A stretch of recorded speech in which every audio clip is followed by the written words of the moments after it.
Please. మాట్లాడండి sir. ఇవాళ ఒక్క నిమిషం మాట్లాడతాను సార్. అందరికీ నమస్కారం సార్. వెంకటేష్ బాబు గారితో ఇది 4వ సినిమా సార్. అనిల్ రావుపూడి గారితో 6, దిల్ రాజు గారితో 10వ సినిమా. ఇది ముందు చెప్పేస్తున్నాను సార్. 1 minute sir.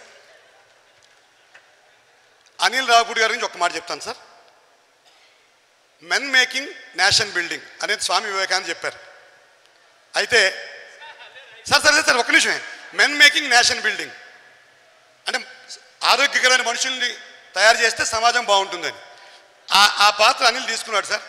చక్కటి హాస్యరస చిత్రాలు తీసి సమాజంలో ఆరోగ్యాన్ని నింపి దేశానికి వెన్నెముకలో నిలబడే మనుషులు తయారు చేస్తున్నాడు. కాబట్టి అనిల్ కోసం ఒక్కసారి చప్పట్లు కొట్టాలి. తప్పదు sir. Serious sir, serious sir. ఈ సినిమా ఎందుకు చూడాలో ఒక్క నిమిషం చెప్పి మూసేస్తాను సార్. ఇంకెక్కువ మాట్లాడను. ఈ సినిమా ఎందుకు చూడాలి? అనిల్ రావుపూడి గారి సంక్రాంతి సినిమా కాబట్టి. ఈ సినిమా ఇంకెందుకు చూడాలి? దిల్ రాజు గారు తీస్తున్న కుటుంబ కథా చిత్రం కాబట్టి.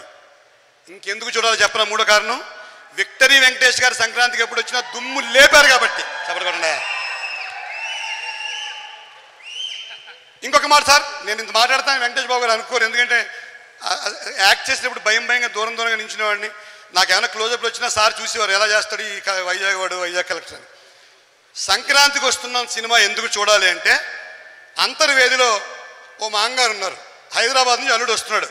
ఫోన్ చేశాడు, సంక్రాంతికి వస్తున్నాను, కార్ రెడీ చేసి ఉంచు అని. కొత్తలుడు మాంగారు గుండెలో రాయబడింది, డబ్బులు లేవు.